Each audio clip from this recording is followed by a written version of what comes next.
आज JKSSB stock assistant का exam हुआ है और स्टॉक असिस्टेंट के एग्ज़ाम की अगर हम बात करेंगे, जो सिलेबस था वो वेटनरी का एग्ज़ाम होना है, उसी की तरह सिलेबस है, वही पैटर्न है। वाइल्ड लाइफ गार्ड का एग्ज़ाम होना है, सेम पैटर्न है। सोशल फॉरेस्ट्री वर्कर का मार्क्स का जो सिस्टम है वो अलग है, बाकी सिलेबस को भी ऑलमोस्ट सेम ही यहाँ पर हम कह सकते हैं। अब आज का एग्ज़ाम आप में से कई सारे एस्पिरेंट्स ऐसे हैं जो देख चुके हैं, वो बाद में कभी वीडियो देख रहे होंगे। सबसे पहले मैं सिलेबस दिखाना चाहूँगा, सिलेबस क्या रहने वाला है और आज का एग्ज़ाम कैसा था उस पर भी डिस्कशन करेंगे, ज़रूर कंपैरिजन भी करके देखेंगे। सिलेबस में देखो मैथमेटिक्स का सेक्शन आपके सामने आता है स्क्रीन में। टॉपिक आप एक बार देख लो, percentage, average, time work ratio, proportional, ages वाला है, प्रोबेबिलिटी, एलसीएम, एचसीएफ, मेंसुरेशन आपको देखने को मिल रहा है। रीजनिंग में एनालॉजी है, रिलेशनशिप, ब्लड रिलेशन वाला है, figure odd one out, direction sense, figure series, completion, Venn diagram, number series, coding decoding है। वैसे ही इंग्लिश का सिलेबस आपके सामने है, पर्टिकुलरली मेंशन करो article, synonym, antonym, preposition, verb वगैरह, ये spelling, determiners, reading comprehension, sentence mention करा हुआ है। जीके वाले सेक्शन में करंट अफेयर्स नेशनल लेवल का हुआ है, ब्रैकेट में मेंशन करा हुआ है। स्पोर्ट्स है, इंडियन कल्चर देखने को मिल रहा है, हिस्ट्री है, ज्योग्राफी, कैपिटल स्टेट है, साइंस का सेक्शन है, हेल्थ हाइजीन है, geography Jammu Kashmir, culture Jammu Kashmir, history Jammu Kashmir. ये सिलेबस आपको देखने को मिल रहा है जो हम पर्टिकुलरली बात कर रहे थे। और जिससे किसी और एग्जाम की पर्टिकुलर बात करेंगे, आपके सामने सिलेबस आता है, पर्टिकुलरली मेंशन करा था, ईडियम एंड फ्रेजेस से क्वेश्चन आपके सामने आएंगे, है ना।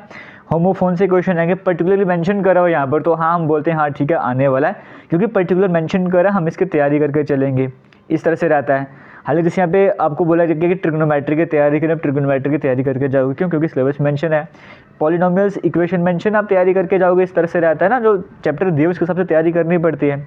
अब हम चलते हैं पेपर की तरफ। पेपर आज का कैसा आया है, जहाँ तक बात करते हैं पेपर की, तो जैसे एक्सपेक्टेशंस थी, मुझे और मैं डिस्कस भी किया करता था कि पेपर अनएक्सपेक्टेड आने वाला, और वैसे ही पेपर आपको देखने को भी मिला है। क्योंकि अगर हम कंपैरिजन करेंगे, जैसे वीएलडब्ल्यू का एग्ज़ाम हुआ था या बाकी और भी कई तरह के ग्रेजुएट लेवल के एग्ज़ाम हुए जेकेएसएसबी के, उनका लेवल आपने देखा पेपर का कैसा था, और उनको जब हम कंपैरिजन करते हैं जेकेएसएसबी क्लास 4 जैसे एग्ज़ाम से, मैं आज भी एग्जांपल लेके चलता हूँ, क्योंकि वो एग्ज़ाम नाम से ही क्लास 4 वाला एग्ज़ाम था, लेकिन उसका लेवल देख लो, और बाकी ग्रेजुएट लेवल के पेपर आप मैच लेवल के लो, वो खुद समझेगा डिफिकल्ट कौन सा था। वैसे ही जो इससे पहले पेपर हुए ग्रेजुएट लेवल के, उनका कंपैरिजन करके देख लो, और आज का स्टॉक असिस्टेंट का पेपर है, ये कंपैरिजन करके देख लो, आपको खुद समझ आएगा कि डिफिकल्ट पेपर कौन सा था, कि इसका पैटर्न अलग आपको देखने को मिल रहा था। जहाँ तक कि आज के पेपर की बात करेंगे, जीके वाले सेक्शन की मैं बात करूँगा। जीके वाला सेक्शन डिफिकल्ट नहीं था आज के पेपर में, जीके वाला सेक्शन नॉर्मल लेवल का था। कुछ क्वेश्चन तो बिल्कुल ही इजी लेवल के थे, कुछ अगर मॉडरेट लेवल तक टच कर रहे थे, हाँ हम मान सकते हैं मॉडरेट लेवल का टच कर रहे थे। और जो भी एस्पिरेंट्स हमारे चैनल से वीडियोस देख रहे थे, ज़्यादा वीडियोस नहीं अपलोड करी थी स्टॉक असिस्टेंट वेटरनरी की एमसीक्यू सीरीज़ वाली। अगर मैं कोई सिंपल से एग्जांपल लेके तो जो लास्ट वीडियो अपलोड करी थी डे 7 वाली स्टॉक असिस्टेंट के लिए, इसमें 20 से 25 क्वेश्चन डिस्कस कर रहे थे। आप बाकी सब वीडियोस छोड़ दो, सिर्फ लास्ट वाली वीडियो ही देख लो डे 7 वाली, उसमें से 3 क्वेश्चन आपको देखने को मिलेंगे आज के पेपर में, सिर्फ लास्ट की एक वीडियो से। और इस तरह से बाकी कई सारे स्टूडेंट्स कहते हैं कि वो जम्मू कश्मीर कॉन्स्टिट्यूशनल क्वेश्चन आया हुआ था, आपको वो भी कवर करवाया हुआ था। जिसने वीडियोस देखे होंगे स्टार्टिंग से, आपको मैं कहता था जेकेएसएसबी एग्जाम क्वेश्चन प्लेलिस्ट देख लो, वहाँ पे वीडियोस मिल जाएंगी, वो भी वहाँ पे करवाया हुआ था। तो इवन ये कहना चाहूँगा कि जेकेएसएसबी जो ये क्वेश्चन आपको जीके वाला सेक्शन देखने को मिल रहा है, इसको आप नहीं बोल सकते कि डिफिकल्ट लेवल का था, बिल्कुल बेसिक लेवल का था, कुछ हद तक मॉडरेट लेवल टच कर रहा था। जैसे कुछ बच्चों को मैं दिखा दूँ, ये रिवॉल्यूशंस के बारे में कितनी बार आपको करवाया हुआ है, गोल्डन रिवॉल्यूशन है या blue revolution, queen of lakes वाला स्पेसिफिक क्वेश्चन आपके सामने मैंने मेंशन करा था, एक बार इस लेक के बारे में डिस्कस करा था। उसके बाद जैसे हम यहाँ पर और बात करें, ये हाईएस्ट पीक के बारे में डिस्कस करा हुआ कई बार, मार्टन सन टेम्पल की बात करें कि इवन ये भी बताया था कि किसने बनवाया था, मतलब किसके टाइम पीरियड पर था, ये सब कुछ हमको बताया गया था। कुछ बेसिक से एग्जांपल लेके चल रहा हूँ मैं यहाँ पर। उसके बाद जैसे अगर हम यहाँ पर चलेंगे, ये आर्टिकल 370 का आप आराम से बता सकते हो। ये उज्ज्वल योजना भी आपको मैंने JKSSB exam question list series देखो, वहाँ पर देखने को मिलेगी। छोटा काशी डिस्कस करा हुआ है, ये राजौरी फोर्ट दानीदर विलेज का कितनी बार डिस्कस करा हुआ है, सिटी ऑफ टेम्पल्स भी डिस्कस करा हुआ है, ये पर्पल रिवॉल्यूशन, ये हर तरह की क्वेश्चन डिस्कस कर रहे हुए। तो जीके वाला पेपर इतना डिफिकल्ट वगैरह नहीं आपको देखने को मिल रहा था। यहाँ पर बात आती है इंग्लिश वाले सेक्शन की, अगर उसको भी अब इग्नोर कर दे, मैथमेटिक्स और रीजनिंग की यहाँ पर बात आ जाती है कि यहाँ पर क्वेश्चन पेपर किस तरह का सेट करा हुआ था। एग्जांपल लेके चलते, जैसे किसी जिसने भी मुझे पेपर सेंड करा है, इसके हेल्प से हम कवर करना स्टार्ट करते हैं। देखिए जी वाला क्वेश्चन जैसे आपको मैंने कहा कि इतना डिफिकल्ट नहीं था, जैसे ये इंस्ट्रूमेंट ऑफ एक्सेशन और बेसिक क्वेश्चन आपके सामने आया हुआ था, है ना, तो इसको Jammu Kashmir constitution cover out करा गया था। ऐसे क्वेश्चन आपको कवर करवाए हुए हैं। फिर पॉलिटी भी बीच में ऐड कर दी हुई थी, हाँ, इकोनॉमिक्स वगैरह भी ऐड कर दी हुई थी, शिवरात्रि को क्या कहा जाता है, इस तरह से ये ऐसे क्वेश्चन आपको देखने को मिल रहे थे। अब हम चलते हैं, करते हैं बात मेनली, जैसे देखो ये भी आपको करवाया हुआ है कि जो जम्मू कश्मीर में जो गवर्नर की पोजीशन को क्या कहा गया था, क्या कहा जाता था, ये सारे क्वेश्चन ऐसे करवाए होंगे। अगर किसी ने सिर्फ एमसीक्यू सीरीज वाली वीडियोस देखी होंगी ना, उसने भी ये क्वेश्चन आराम से कवर करे होंगे। लेकिन अगर हम जैसे यहाँ पर आना स्टार्ट करते हैं, देखो ये स्टेटमेंट कंक्लूजन के फॉर्मेट में, अगर चलो ठीक है मानते हैं आ सकता है, कोई बड़ी बात नहीं। लेकिन यहाँ पर जैसे प्रॉफिट लॉस वाला कुछ बच्चे बोलेंगे परसेंटेज की टर्म्स में, लेकिन स्पेसिफिक यहाँ पे प्रॉफिट लॉस एंड डिस्काउंट की बात करी जा रही है, सिलेबस में नहीं मेंशन था। चलो कोई बात नहीं, एक पेपर क्वेश्चन अलग से आ गया, कोई बड़ी बात नहीं है। टाइम एंड वर्क से क्वेश्चन आया हुआ है, ये सिंगल डिस्काउंट वाला ये भी क्वेश्चन ठीक है, नॉर्मल जो आपके सिलेबस में मेंशन है वहाँ से क्वेश्चन पेपर में क्वेश्चन आ रहे हैं, ठीक है, कोई प्रॉब्लम नहीं है। एवरेज आपके सिलेबस में है, वहाँ से क्वेश्चन आ गया, ठीक है। ये अगर हम बात करेंगे बेसिक जो पेपर आपके सामने रीजनिंग का आ रहा है, ये भी आप सभी ने कवर करा होगा। स्टेटमेंट कंक्लूजन के थोड़े ज़्यादा 2 क्वेश्चन आपको देखने को मिल रहे हैं।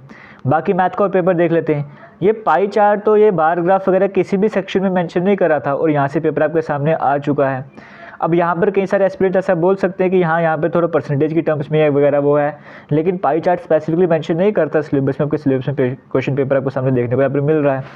और देख लेते हैं और किस तरह का पेपर देखने को मिल रहा है। जैसे ये इक्वेशंस वाले क्वेश्चन आपके सामने आ रहे हैं, ये आपको नहीं बोले थे। ये ट्राइंगल का देखो, ये क्वेश्चन आया हो, आप इसको मेंसुरेशन में बोलोगे, हाँ मेंसुरेशन में है, ठीक है मेंसुरेशन में आ गया है, लेकिन मेंसुरेशन में ये लेवल थोड़ा अलग आ जाता है, जो आप एक्सपेक्ट करते हो वहाँ से थोड़ा सा अलग लेवल आपको देखने को मिलता है। ये सर्कल टाइप के क्वेश्चन थोड़े अलग तरीके से देखने को आपको मिल रहे हैं यहाँ पे। मेंसुरेशन की कैटेगरी वाले क्वेश्चन नहीं देखने को मिल रहे हैं यहाँ पे सही तरीके से अगर देखा जाए तो, है ना।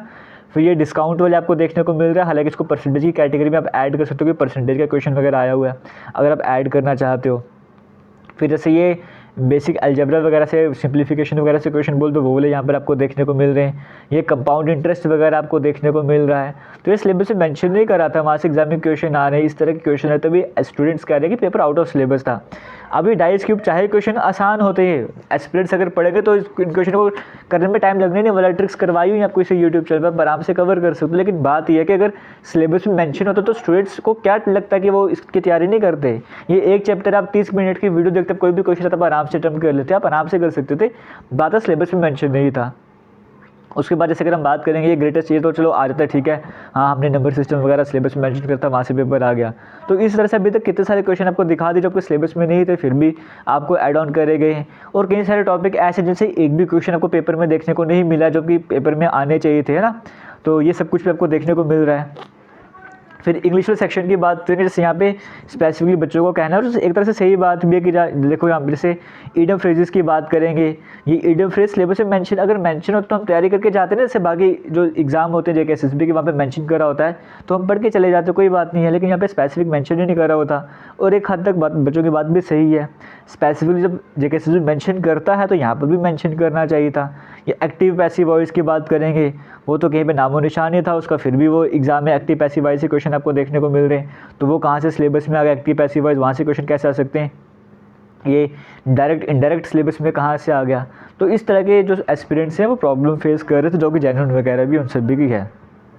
अब कई बच्चों का पेपर कैंसिल होना चाहिए, पेपर तो कैंसिल होने नहीं वाला है, क्योंकि एक हद तक अगर देखा जाए तो जैसे पेपर आपको आया है वैसे ही पेपर बाकी एस्पिरेंट्स को भी आया। अगर आप नंबर 1 और नंबर 2 बाकी एस्पिरेंट्स से, तो सबके लिए सेम ही पेपर आया है। ऐसा नहीं कि आपको पेपर अलग है बाकियों का अलग रहने वाला है। जो कट ऑफ वगैरह डिसाइड होगा इसी के हिसाब से डिसाइड होने वाला है। हाँ, उन बच्चों को बेनिफिट हो गए जिन्होंने जीके पे फोकस करा था, और कई सारे एस्पिरेंट्स जीके से डर रहे थे, जीके की तैयारी नहीं कर रहे थे। तो जिसने जीके वगैरह तो सही करी होगी, जिसका मैथ है रीजनिंग भी सही होगा, जो थोड़ा बाकी किसी और एग्जाम की तैयारी कर रहा था, तो उस वजह से क्या वो उसने प्रॉफिट लॉस भी पढ़ा होगा, उसने ईडियम फ्रेजेस भी पढ़े होंगे, डायरेक्ट इनडायरेक्ट भी पढ़े होंगे, उसको थोड़ा सा बेनिफिट यहाँ पर देखने को मिला होगा। तो उनकी वजह से कट ऑफ में थोड़ा सा चेंज आपको देखने को मिल सकता है। बाकी पेपर कैसा था, जैसे कोई ने वीडियो के स्टार्टिंग में ही कहा, जैसे एक्सपेक्टेशंस थी कि पेपर अनएक्सपेक्टेड आएगा, वैसे ही देखने को मिल रहा है। अब जो आने वाले एस्पिरेंट्स हैं वेटनरी वाले, उनकी अगर हम बात करें, वाइल्ड लाइफ गार्ड की बात करें, बाकी जो एग्ज़ाम होने वाले हैं, जो भी 10th 12th बेस एग्ज़ाम है, आप यकीन मानिए आपका पेपर कुछ अजीब व गरीब आने वाला है। जैसे अगर मैं जैसे वेटनरी की बात करूँ, हो सकता है कि आपका जो पेपर में चेंजेस आ जाए कि जो आपका जीके सेक्शन है वो थोड़ा सा इस बार डिफिकल्ट बन जाए, उसमें चेंजेस आपको देखने को मिल जाएं, तो आपको उस तरह से तैयार रहना पड़ेगा। लेकिन एक बात जो मैं आपको स्टार्टिंग से कहता आ रहा था कि सारे एस्पिरेंट्स जब मैं MCQ सीरीज ला रहा था वो कहते कि बेसिक क्वेश्चन से इतने बेसिक क्वेश्चन नहीं आते। तो मैं आपको स्टार्टिंग से कहता हूँ कि बेसिक लेवल आपको स्ट्रॉन्ग करना है, बेसिक स्ट्रॉन्ग करने के बाद हाई लेवल जहाँ मर्जी चले जाओ, तो बेसिक्स आपको छोड़ने नहीं, बेसिक्स आपको कवर करना ही करना है।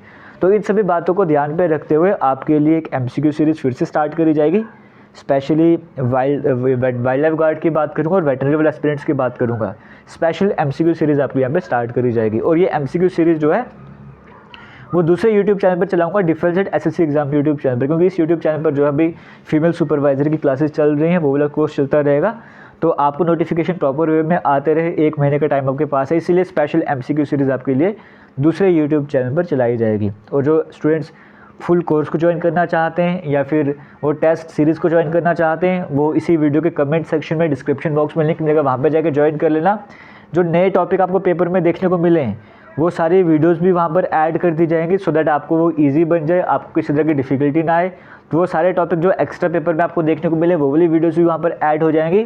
और अब जो नए मॉक टेस्ट आएंगे या फिर जो नए आपके लिए टेस्ट आया करेंगे, चाहे फुल कोर्स की बात करो चाहे टेस्ट सीरीज़ की बात करो, वो इन पैटर्न को या फिर जो भी अभी ये सब कुछ पेपर में देखने को मिल रहा है, इन बातों को ध्यान पे रखते हुए वो जो टेस्ट सीरीज़ है वो डिज़ाइन करी जाएंगी। तो आपके लिए वो बेनिफिट रहने वाला है, इंपॉर्टेंट रहने वाला, ज़रूर ज्वाइन कीजिएगा। लिंक आपको कमेंट सेक्शन में डिस्क्रिप्शन बॉक्स में मिल जाएगा। और जब क्लासेस आया करेंगे मैं टेलीग्राम पर शेयर करूँगा, इसलिए टेलीग्राम को ज़रूर ज्वाइन करना, उसका लिंक आपको वीडियो के कमेंट सेक्शन में मिल जाएगा, वो आपके लिए इंपॉर्टेंट रहने वाला है। तो पैटर्न आपको समझ आ गया, जो अपकमिंग एस्पिरेंट्स है वेटनरी वाले उनको किस तरह से तैयारी करनी है।